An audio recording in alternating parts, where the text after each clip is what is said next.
waxaan rabaa daawadayaal inaan ka soo warramo gurigan gudihiisa nolosha ka jirta waxa uu ku yaalaa degmada Kaaraan gaar ahaan MCH-ka dhabarkiisa dambe ee Xaawo Casar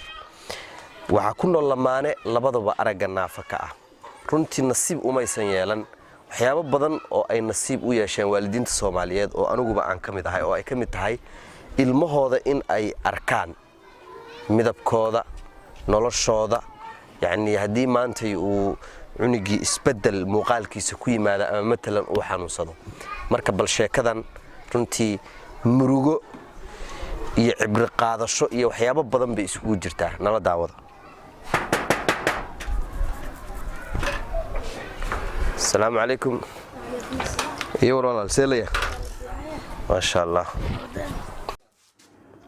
lamaanahan waxa ay la yihiin aragga waxayna dhaleen hal gabar oo sanad iyo 8 bilood jirta gabadhooda waxa ay ku dhalatay qaliin hooyo Xamdi Axmed hadda waxa ay leedahay uur 8 bilooda waxayna iyada iyo ninkeeda Shariif ka wada walwalsan yihiin qarashkii ay ku dhari lahayd maadaama ay ka cabsi qabto in mar kale ay dhaqaatiirtu u sheegaan in qalitaan oo kaliya looga soo saari karo cuniga caloosheeda ku jira ummad islaan kaana waxaan ka codsanaynaa inay soo gargaaraan garabkeena istaagaan macnaha waa runtii isbitaal qof dariska ah geey soo waxa la dhahay gabadhan dhiiga ku yare nafaqadina hadda soo lama haayo ummad islaamka waxa ka codsanaynaa inay TV-ga Shabeelle haday naga maqlaan in soo tabarucaan insha Allah idinkana waa idin duceyneynaa boqolkiiba boqol Xamdi odayga Shariif waxa uu maleynaa waa ninkaaga koobaad maya ka waran bal waxaad wax yar dib noogu celisaa isbarashadiinii sida ay ku bilaabatay barashada macnaha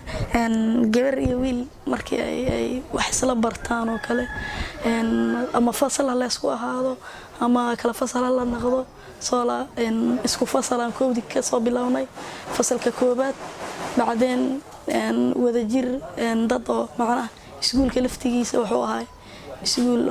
dad ay kor ka heestaan la ogoleen wiilka iyo gabadha inay xoogaa ay haasawo iyo waxa sameeyaan soo maadaama dad arag la wada aha may doonaynin inay wiil iyo gabar arag la ay macnaha wax wadaagaan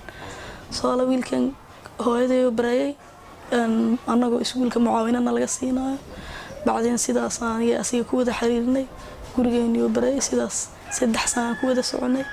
sanadkii afraadna waa isguursanay naam markii aad dabcan aqal gasheen sidee baad yani nolosha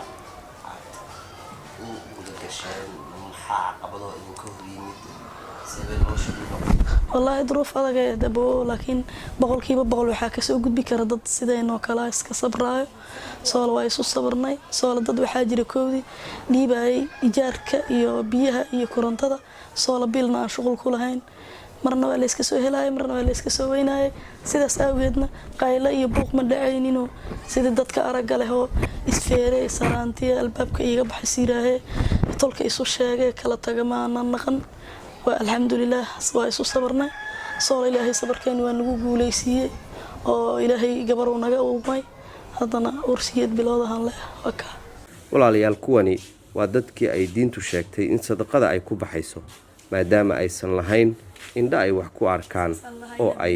asaagood kula shaqaystaan